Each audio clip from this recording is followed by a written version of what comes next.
కార్తిక్ దండు డైరెక్టర్గా సుకుమార్ రైటింగ్లో యువ సామ్రాట్ మన అక్కినేని నాగ చైతన్య తీస్తున్నటువంటి సినిమానే వృషకర్మ. ఈ సినిమాకు సంబంధించినటువంటి గ్లిమ్స్ని అయితే రిలీజ్ చేశారు. గ్లిమ్స్ ఎలా ఉంది ఒక్క మొక్కలో చెప్పాలంటే నెక్స్ట్ లెవెల్ ఉంది భయ్య. అసలు అన్ఎక్స్పెక్టెడ్ ఇది. విరూపాక్ష డైరెక్టర్ అంటే ఏదో విరూపాక్ష వర్కౌట్ అయింది, కానీ ఇది వర్కౌట్ అయిద్దా అనేటటువంటి డౌట్ నాకు ఎప్పుడు ఉండే.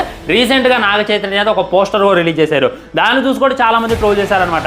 మన హృతిక్ రోషన్ బాడీకి నాగ చైతన్య తలకాయ అంటించినట్టుంది, ఏం బాగుంది ఈ పోస్టర్ అని చెప్పి చాలా మంది అయితే ట్రోల్ చేశారు.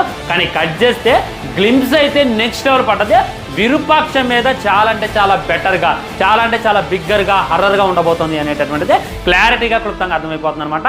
సో ఇక్కడ ఏంటంటే మన నాగ చైతన్య గ్లోబ్ టోటల్గా కనబడుతుంది అనమాట. అవును, లైక్ సాహస యాత్రికుడు అయితే కనబడుతుంటో తన గెటప్ చూస్తే మనకైతే పిచ్చ క్లారిటీ వస్తుంది.